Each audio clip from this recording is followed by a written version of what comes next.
નમસ્કાર આંગણવાડી કર્મચારી બહેનો, સ્વાગત છે તમારું આપણી આ યુટ્યુબ ચેનલમાં જેનું નામ છે ગુજરાતી જીકેની જમાવટ।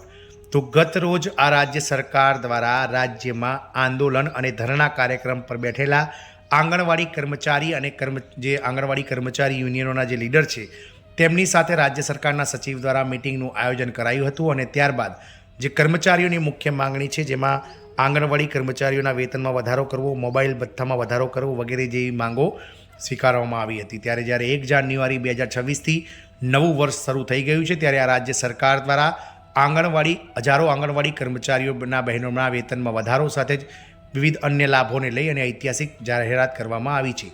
જાણીશું બહેનો આજના વિડીયોમાં વિગતવાર કે દેશની કઈ રાજ્ય સરકાર દ્વારા ગત રોજ આંગણવાડી કર્મચારી યુનિયનના હોદ્દેદારો સાથે થયેલ જે સમાધાન અંતર્ગત પગાર વધારો જાહેર કરાયો છે, કેટલો પગાર વધારો આ બહેનોનો થયો છે, સાથે અન્ય કયા લાભો સરકારે જાહેર કર્યા છે તેને લઈ અને આજના આંગણવાડી પગાર વધારા સમાચારના જે વિડીયોઝમાં આપણે ઉપલબ્ધ છીએ। તો વિડીયોના અંત સુધી આ બન્યા રહેશો। જો બહેનો તમે ચેનલમાં નવા સબસ્ક્રાઈબર હોય તો અમારી ચેનલને સબસ્ક્રાઈબ કરી બાજુમાં રહેલું બેલ આઇકોન દબાવી દેશું।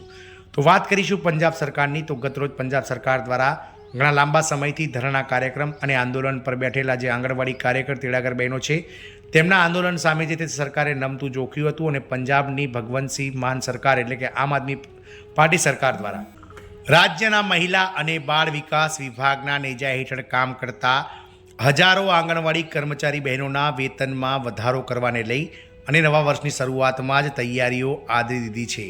તો પંજાબ રાજ્ય સરકારનો ઐતિહાસિક નિર્ણય નવું વર્ષ શરૂ થતાની સાથે જ હજારો આંગણવાડી કર્મચારી બહેનોના વેતનમાં વધારો જાહેર કરાયો છે। સાથે જ મોબાઈલ ભથ્થું બમણું કરી અને ડિજિટલ કામગીરીને પણ નવી દિશા આપવાનો રાજ્ય સરકારે પ્રયાસ કર્યો છે। તો વર્ષ 2026 જે 1 જાન્યુઆરીથી નવું શરૂ થઈ ગયું છે તે નવું વર્ષ પંજાબ રાજ્ય માટે સામાજિક કલ્યાણના ક્ષેત્રમાં એક મહત્વપૂર્ણ પગથિયું છે। રાજ્ય સરકારે આંગણવાડી ક્ષેત્રમાં કાર્યરત હજારો કર્મચારી બહેનો માટે એવો નિર્ણય કર્યો છે કે જે માત્ર વેતન વધારાનો નથી પરંતુ સામાજિક સન્માન, કાર્યક્ષમતા અને સશક્તિકરણનો સંદેશ પણ આપે છે। મહિલા અને બાળ વિકાસ વિભાગ હેઠળ કાર્યરત આંગણવાડી કર્મચારી અને હેલ્પર બહેનો એટલે કે તેડાગર બહેનોના માસિક માનદ વેતનમાં વધારો કરવાની સાથે સાથે તેમને આપવામાં આવતું મોબાઈલ ભથ્થું પણ બમણું કરવાની જાહેરાત કરવામાં આવી છે। આ નિર્ણયથી રાજ્યભરના હજારો પરિવારોને સીધી આર્થિક રાહત મળશે। તો પંજાબમાં આંગણવાડી વ્યવસ્થાનું મહત્વ। તો આંગણવાડી વ્યવસ્થા ભારતના સૌથી મોટા સામાજિક સુરક્ષા કાર્યક્રમોમાંથી એક છે। જ્યારે પંજાબ રાજ્યોમાં અંદાજે કુલ 26,000થી વધુ આંગણવાડી કેન્દ્રોમાં લગભગ 30,000થી વધુ આંગણવાડી કાર્યકર અને હેલ્પર બહેનો અને કહી શકાય કે 55,000થી વધારે જે છે તે તેડાગર બહેનો કુલ મળીને લગભગ 60,000 જેટલા કાર્યકર બહેનો કામ કરે છે। દર વર્ષે લાખો બાળકો, ગર્ભવતી માતાઓ અને સ્તનપાન કરાવતી માતાઓને પણ સેવાઓ આ કર્મચારીઓ પૂરી પાડે છે। આંગણવાડી બહેનો માત્ર નોકરી નથી કરતી પરંતુ બાળકોના પોષણની દેખરેખ, પ્રી સ્કૂલ શિક્ષણ, ગર્ભવતી મહિલાઓની નોંધણી અને રસીકરણમાં પણ પોતાનું યોગદાન આપે છે। આરોગ્ય અને સ્વચ્છતા અંગે જનજાગૃતિ કરવાની જે સરકારોની પહેલ છે રાજ્ય સરકાર, કેન્દ્ર સરકારની, તે પણ જે બહુમુખી જવાબદારી છે તેવી પણ તેઓ નિભાવે છે। વેતન વધારાની પૃષ્ઠભૂમિ। તો લાંબા સમયથી ચાલતી માંગ। છેલ્લા કેટલાક વર્ષોથી આંગણવાડી કર્મચારીઓની મુખ્ય માંગ રહી છે કે તેમના માનદ વેતનમાં વધારો કરવામાં આવે, નિયમિત પગાર અને સમકક્ષ માળખું મળે અને મહેંગાઈ એટલે કે મોંઘવારી પ્રમાણે સુધારો થાય। હાલ સુધી આંગણવાડી કર્મચારીઓને સરકારી કર્મચારીનો દરજ્જો નથી, તેમને મળતું માનદ વેતન જે પગાર છે તે માનદ વેતન તરીકે ગણાય છે અને તેઓ માનદ વેતન કર્મચારી ગણાય છે। મોંઘવારી, દવાઓ અને શિક્ષણ અને ઘર ખર્ચ વધતા હાલના વેતનથી જીવન ચલાવવું મુશ્કેલ બન્યું હતું। અનેક સંગઠનો દ્વારા આંદોલન અને રજૂઆત કરવામાં આવી હતી। નવું વર્ષ, નવી આશા, સરકારનો નિર્ણય।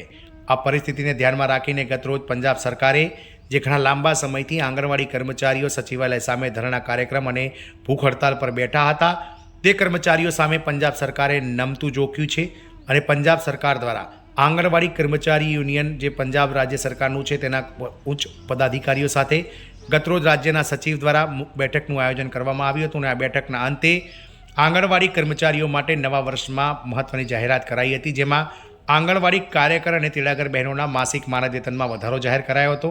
આંગણવાડી કહી શકાય કે કાર્યકર બહેનોને જે આપવામાં આવતું જે મોબાઈલ ભથ્થું છે તે પણ બમણું કરવામાં આવ્યું હતું। સરકારના આ નિર્ણયને નવા વર્ષની ભેટ સમાન કર્મચારીઓ માની રહ્યા છે।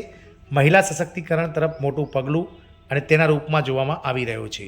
હાલનું અને વધારેલું વેતન આંકડાઓમાં સમજીએ તો વાત કરીએ તો આંગણવાડી કર્મચારીઓને અગાઉ 10,000ની આસપાસ માનદ વેતન મળતું હતું જેને 12,000 સુધી વધારી શકાય છે. એટલે કે વાર્ષિક જે 1.20 લાખ મળતું હતું તે હવે લગભગ 1.44 લાખ રૂપિયા સુધી મળશે. અગાઉ તેડાગર બહેનોને 5,000 થી 6,000 રૂપિયા માનદ વેતન મળતું હતું, જેમાં પણ 500 થી 1,000 રૂપિયાનો વધારો કરાઈ અને 5,500 થી 7,000 રૂપિયા કરી શકાય છે. વાર્ષિક જે પહેલાં 60,000 થી 72,000 જેટલા મળતા હતા તેને હવે 78 થી લઈ અને લગભગ 90,000 સુધી કાર્યકર બહેનોને તેડાગર બહેનોને માનદ વેતન મળશે. આ વધારો દર વર્ષે હજારો રૂપિયાનું સીધું આર્થિક લાભ આપે છે. મોબાઈલ ભથ્થું બમણું શા માટે? તો આજની આંગણવાડી બહેનોનું કામ હવે કાગળ સુધી સીમિત નથી રહ્યું. હાલની જવાબદારીઓ ઓનલાઈન થઈ ગઈ છે, જેમાં પોષણ ટ્રેકર એપ, માતા બાળ ડેટા ઓનલાઈન અપડેટ, અપલોડ, હાજરી અને સર્વે પણ ઓનલાઈન, તેમજ ફોટો અપલોડ અને રિપોર્ટિંગ. આ તમામ કામ માટે પોતાનો મોબાઈલ, પોતાનું ઇન્ટરનેટ રિચાર્જ વાપરવું પડતું હતું. આથી કર્મચારીઓ ઘણા લાંબા સમયથી સારી ક્વોલિટીના 5G મોબાઈલ્સ અને રિચાર્જના પૈસા જે છે તે સરકાર પાસે માંગી રહ્યા હતા. આથી સરકાર દ્વારા જે છે તે મોબાઈલ ભથ્થું જે 2,000 રૂપિયા વાર્ષિક મળતું હતું તેને વધારીને ₹4,000 રૂપિયા જે છે તે રિચાર્જ પેટે આપવાનું સરકારે નક્કી કર્યું છે. એટલે કે મોબાઈલ ભથ્થામાં સરકારે બમણું કરી દીધું છે. દર મહિને વધારાનો ડિટેલ ખર્ચ પણ હવે સરકાર ઉઠાવશે. પરિણામે બહેનો પરનો આર્થિક જે ભાર છે આંગણવાડી કાર્યકર પરનો તે ઘટશે. ડિજિટલ કામ વધુ અસરકારક બનશે અને ડેટાની ગુણવત્તા પણ સુધરશે. કેટલાક લોકોને સીધો લાભ? તો આ અંદાજે 30,000થી વધુ આંગણવાડી કાર્યકર બહેનો અને તેમના પરિવારના 1.5 થી 2 લાખ લોકોને તેનો સીધો અને પરોક્ષ લાભ મળશે. ગ્રામ્ય વિસ્તારોમાં આવક વધવાથી સ્થાનિક અર્થતંત્ર મજબૂત બનશે એટલે મહિલાઓમાં ખરીદ શક્તિમાં વધારો થશે. સરકારનો હેતુ માત્ર વેતન નહીં, સન્માન પણ છે. રાજ્ય સરકારનું સ્પષ્ટ માનવું છે કે આંગણવાડી બહેનો સમાજની પાયાની કડી છે. બાળ વિકાસ હોય કે પછી માતૃત્વ સ્વાસ્થ્યમાં તેમનો ફાળો અમૂલ્ય છે. આથી વેતન વધારો બરાબર સન્માનમાં વધારો છે અને ભથ્થા બરાબર કાર્યક્ષમતામાં વધારો છે તેવું સરકાર માની રહી છે. સામાજિક અસરની વાત કરીએ તો મહિલાઓનું આત્મસન્માન આ પગાર વધારો વધવાથી વધશે. નોકરી પ્રત્યે ગૌરવની લાગણી થશે અને આંગણવાડી કર્મચારીઓના કામમાં સ્થિરતા આવશે. આર્થિક અસરની વાત કરીએ તો પરિવારોની આવકમાં વધારો થશે, બાળકોના શિક્ષણ અને આરોગ્ય પર ખર્ચ શક્ય બનશે અને ગરીબી ઘટાડવામાં સહાયક બનશે. અન્ય રાજ્યો માટે સંદેશ તો પંજાબનો આ નિર્ણય ગુજરાત, રાજસ્થાન, મધ્યપ્રદેશ, ઉત્તર પ્રદેશ જેવા મોટા રાજ્યો માટે મોડલ બની શકે છે. ઘણા રાજ્યોમાં આંગણવાડી કર્મચારીઓ હજુ પણ ખૂબ જ ઓછા માનદ વેતન પર કામ કરી રહ્યા છે, જેવા કે ઉત્તર પ્રદેશ, બિહાર કહી શકાય, પશ્ચિમ બંગાળ કહી શકાય. આ બધા જે રાજ્યો છે તેમાં હજુ પણ આંગણવાડી કર્મચારીઓની સ્થિતિ અને પગારની સ્થિતિ ખૂબ જ દયનીય છે. આંગણવાડી બહેનોની પ્રતિક્રિયા તો પંજાબ રાજ્ય સરકારના જાહેરાત બાદ રાજ્યના હજારો કર્મચારીઓમાં ખુશીની લાગણી આવી ગઈ છે. આંગણવાડી સંગઠનો દ્વારા તેનું સ્વાગત કરવામાં આવ્યું છે અને સરકાર અમારી મહેનતને માન આપી રહી છે તેવી પણ લાગણી આ કર્મચારીઓ કહી રહ્યા છે. ભવિષ્યમાં શું શક્ય? તો આ નિર્ણય બાદ હવે ચર્ચામાં છે કે કર્મચારીઓને વધુ વેતન સુધારા મળશે, આરોગ્ય વીમા યોજના મળશે, રિટાયર્ડ સમયે એટલે કે નિવૃત્તિ સમયે પેન્શન અને સામાજિક સુરક્ષા મજબૂત થશે અને તાલીમ અને પ્રમોશનની પણ તક રહેશે. પંજાબ રાજ્ય સરકારનો આ નિર્ણય માત્ર વેતન વધારો નથી. અંતમાં કહીએ તો મહિલાઓના સશક્તિકરણનો પંજાબ રાજ્ય સરકાર સ્પષ્ટ સંદેશ આપી રહી છે. આંગણવાડી વ્યવસ્થાને મજબૂત કરવાની દિશામાં આ એક મોટું પગલું છે અને સમાજના પાયાના સ્તંભોને એટલે કે કહી શકાય કે ગ્રાઉન્ડ લેવલે કામ કરનારા બહેનોને માન આપવાની પહેલના કારણે પંજાબ સરકાર દ્વારા જે છે તે નવા વર્ષમાં જ આ કર્મચારીઓને અનેરી ભેટ અપાઈ છે. તો પંજાબ સરકારનો ખરેખર આ નિર્ણય નવા વર્ષની શરૂઆતમાં હજારો આંગણવાડી કર્મચારી બહેનોના માનદ વેતનમાં વધારો, મોબાઈલ ભથ્થાને બમણું કરવું અને સાથે જ જે આકસ્મિક કટોકટીની રજા છે તે પણ વધારીને 40 થી 30 કહી શકાય કે 30થી વધારીને 40 રજાઓ કરવાનો નિર્ણય એ ખૂબ જ મહત્વપૂર્ણ ગણાય છે. જય હિન્દ, અસ્તુ.